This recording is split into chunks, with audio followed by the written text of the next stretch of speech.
I'm Zoe. Welcome back to Sterling Organic Farm. I grow flowers and vegetables here in eastern Connecticut. It's May, which is the busiest month of planting season, so I wanted to go over some tips for all your gardening activities in May. I'm going to start by going over some health and safety tips for the garden. I'm going to teach you how to get your soil tested and figure out what your soil needs to grow healthy plants. Show you some planting tips for your tomatoes and cucumbers, which you can put in the ground in May. And then lastly, I'm going to go over some weeding tips because we all don't want to have weeds take over our crops. We want to have nice harvests. So May, it's starting to heat up. It's really important to use sun protection when you go out into your garden. So make sure you put on a good sunscreen. I like this Badger brand because it's all natural. It's made in New England. It's really good to have a good gardening hat that has a nice wide brim. You might want one that ties on with a chin strap so it doesn't get blown away in the wind. We definitely can have a lot of wind here in the spring. So yeah, it's May. The sun's starting to get intense, which is good for our plants, but also we need to take care of our skin when we go out in the garden. May means not just the garden plants waking up, but also the ticks are waking up and getting active. And ticks actually usually are on the ground and then they crawl up your legs and they bite you. So a great tip to keep ticks off of you is, it might not be the most fashionable, but you can tuck your pants into your socks and it will keep the ticks from having easy access to your skin. It definitely really helps with keeping ticks off of you. If you wear white or light colored socks, it makes it really easy to see when you have a tick crawling up you because the black tick is going to stand out against the white background. Ticks don't like the smell of lavender oil, so putting a couple of drops of lavender oil on your shoes or socks is another great way to help prevent ticks. You can also make sure to spray your shoes and socks with bug spray, and that will also repel the ticks. So yeah, gardening, it's really important to take care of your hands, especially if you're like me and you don't like to wear gloves most of the time.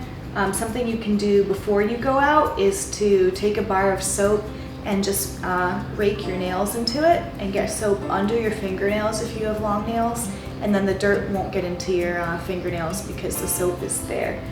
Another tip for taking care of your hands when you're gardening is to get a nail brush and use that to get all of the dirt out from under your nails if you've been working with your hands in the garden in the dirt like I like to do. And lastly, make sure you have a really good hand balm or cream like this Badger Balm for hard-working hands to moisturize your hands after you've been drying them out from working in the soil and then washing them really well. Another reason you need to wash up after going in the garden is that in May the poison ivy is starting to leaf out, and so if you've touched poison ivy, you need to wash the poison ivy oils off of you so that you don't get poison ivy.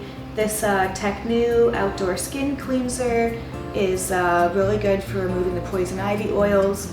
You need to follow the directions on the back. It tells you how many minutes to spend rubbing it into the skin, and a really good tip is to wash it with cold water. Hot water will actually open up your pores and make the poison ivy oils go right into your skin, and then you'll get a poison ivy rash. And yeah, when I take you outside, we will go and look at some poison ivy so you can see what that looks like and see how to avoid it. But sometimes, you can't avoid poison ivy. So it's great to have this Technu or another poison ivy wash to wash up with after you've been in poison ivy. Oh, and then I wanted to add one more tip for going back to the tick prevention. To give you Lyme disease, ticks need to be biting you for 24 hours. So after you get done gardening, when you're coming in to wash up, taking a shower, it's really good to inspect yourself in a full-length mirror and check to make sure that there's no ticks that are biting you. If you find one, remove it with a tweezer, and hopefully you have a friend or someone who can check your back or your scalp or areas you can't see very well yourself. So if you check for ticks every day and remove them before they've been biting you for 24 hours, then you won't get Lyme disease. So now that we know how to go stay safe in the garden, we can go out and do some other spring gardening tasks.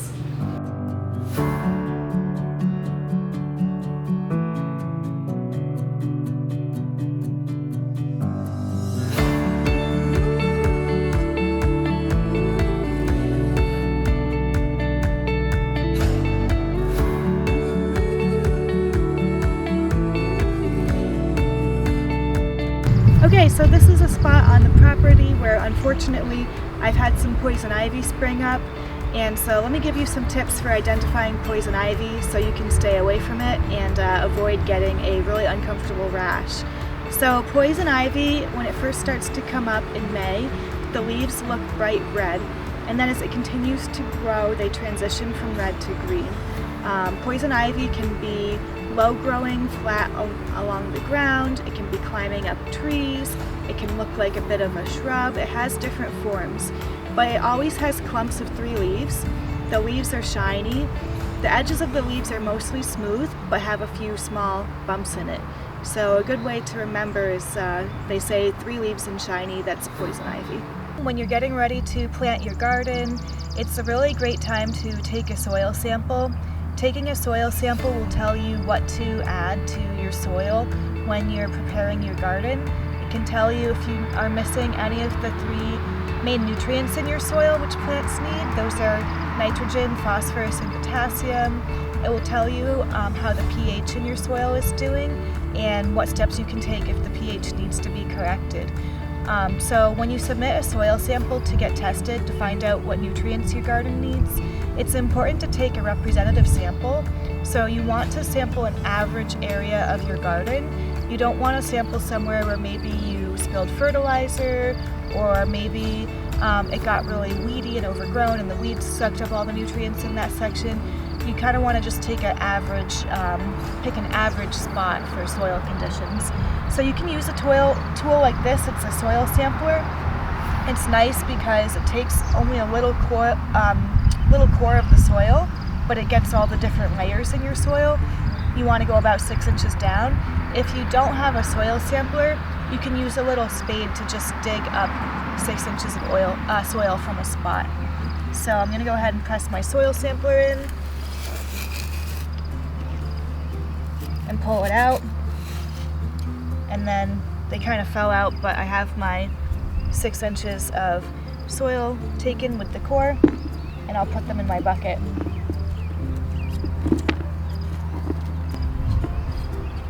And then the laboratory will tell you how much soil you need. You usually need 1 cup. So you can go around and you can take a few samples from different areas, and you can walk around and get all the main areas of your garden. Tomatoes are one of the most popular plants to grow in a home garden. It's because they're easy to grow and nothing tastes better than a fresh homegrown tomato. So here we have our tomato plant. It's important to really carefully take it out of the pot. If you grab your tomato plant up top and yank on it to get it out of the pot, you can end up breaking it and damaging it. So what I like to do is put my hand over the pot to keep the soil in, turn it upside down, and then I'm going to squeeze the sides of the plant and just use gravity to let the tomato plant fall out of the pot. So something you'll notice about this tomato plant, it's been in its pot a little bit too long, and it's not that uncommon to see this. The roots have started to grow in little circles around the bottom of the pot, and you don't want the roots to keep growing in circles. Once you put them in the ground, they have room to spread out, so you want to open up those roots by kind of breaking up the pot-bound tips of the roots. Another thing for your tomato plant is that all of the little hairs you see on the stem of the tomato plant, each of those can actually turn into roots and help your tomato plant have a big healthy root system. So we're going to bury a good portion of the stem of this tomato plant, and all the stem that we bury is going to then turn into roots. So I'm going to go ahead and remove these lower leaves because they're not going to be useful anymore since this part of the stem is just going to get buried. Tomatoes are a heavy feeder, so you don't want to forget your fertilizer. I'm going to put 2 teaspoons in of a tomato vegetable fertilizer. And tuck my tomato plant in, add the soil back in.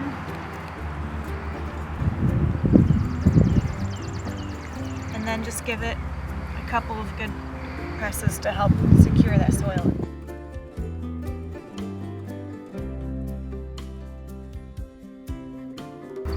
Okay, so another really popular plant for the home garden is a cucumber, and if you grow both tomatoes and cucumbers, you can make a tomato cucumber salad, which is super delicious. Planting the cucumber is a little bit different than the tomato. Cucumber plants are very sensitive to getting transplant shock, which is when you disturb the roots and they start to wilt. Already just from being out in the sun, this one has started to wilt a little bit. So to prevent that, we're not going to break up any roots on our cucumber plant, even if they're pot bound. We're going to dig a hole that will bury the cucumber plant just to the base of the stem, which for the small little cucumber plant, it's just a small hole.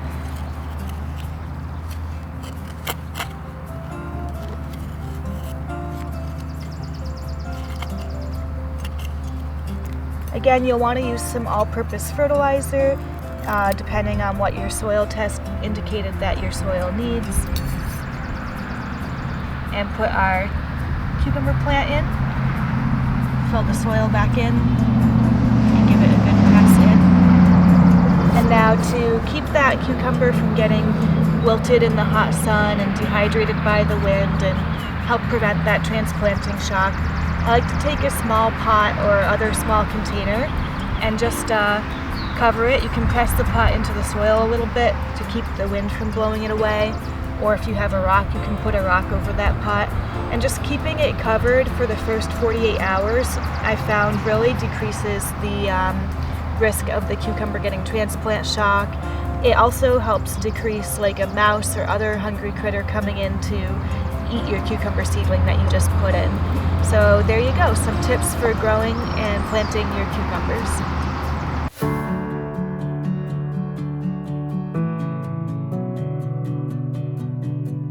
I'm going to talk about different methods for preventing and removing weeds in your garden. If you're getting ready to plant your garden and you still have at least 4 weeks before you're going to plant, a great strategy is to put down a tarp. What putting down a tarp does is it creates this warm, moist environment where the weed seeds are going to grow, and then they're not going to have any light because it's blocked from the tarp, and they're going to die back. You can even put this on an area where there's some weeds that are already established, and blocking out the light from them will kill them. So this area over here has been tarped for about 4 weeks, and that's plenty of time for the weeds to grow and then die underneath the tarp. And so when I peel back the tarp, you'll see that there's a nice blank slate with no weeds that is ready for planting. So here we go, we'll take a look under this tarp.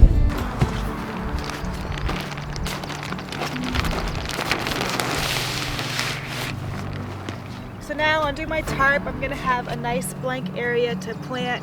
I didn't have to till the soil and kill earthworms and bring up new weed seeds.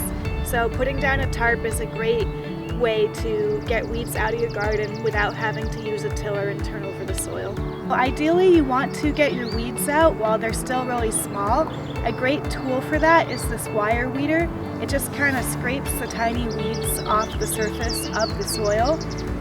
Good posture for using your wire weeder, wire hoe, is to your dominant hand on top with the thumb up, and stand up nice and straight so that you're not hunched over, and then you'll be really comfortable weeding so you can do it for a long time. So I have these pea plants here and I want to keep those, but I also have a lot of small weeds coming up along my pea plant. So I'm going to use my wire hoe and just scrape out those small weeds. And when used on small weeds, this is very effective. It really makes them die back and helps your pea plants to not get overwhelmed with weeds. Now for the rest of these weeds, I have my wheel hoe. It's a really great tool, saving time and energy. It just comes underneath the roots of the plants and kind of cuts them and stops it from growing. So we'll give that a go.